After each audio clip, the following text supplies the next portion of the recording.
Tuttum mesela mesela kiminlesin ki şu an?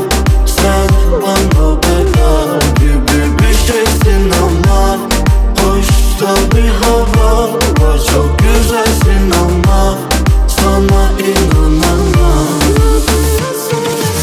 Bir umr senga intilib yashadim, qora ko'zlaringni de yo'qotmay. Hech qachon xiyonat qilmadim, go'yoki sen menga qilmaydiganday. Lekin afsus, qora ko'zlarim yo'llaringga termulib qoldim mayus. Sesingdami doim aytarding vafoli bo'ling, men vafoli bo'lmadim. Chunki vafoni o'zi bo'ldim, shuni qadriga yetmading. Axir o'zing aytarding, agarda ajralib ketsak qilib turing qo'ng'iroq. Axir sevgan inson sog'inganda qanchalar topadi, malham sevganda qilganda bir bor qo'ng'iroq. Lekin biroq seni kutdim qilmading, qilganimda esa javob bermading. Doim xizmat doirasidan tashqarida menga aziz bo'lgan raqaming. Minglab xatlarimni o'qiding, lek bir javob qaytarmading. Nahotki shumidi menga bo'lgan sof muhabbating?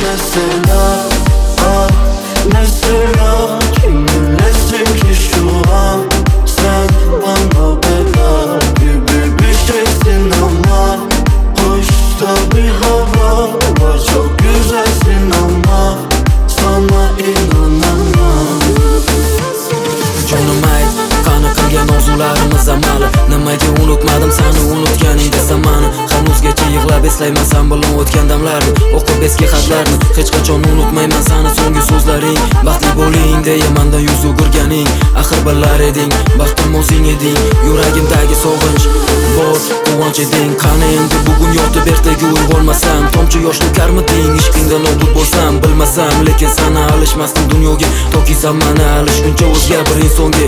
Bir umr senga intilib yashadim, qora ko'zlaringni de yo'qotmay. Hech qachon xiyonat qilmadim, go'yoki sen menga qilmaydiganday. Lekin afsus, qora ko'zlarim yo'llaringga termulib qoldim mayus.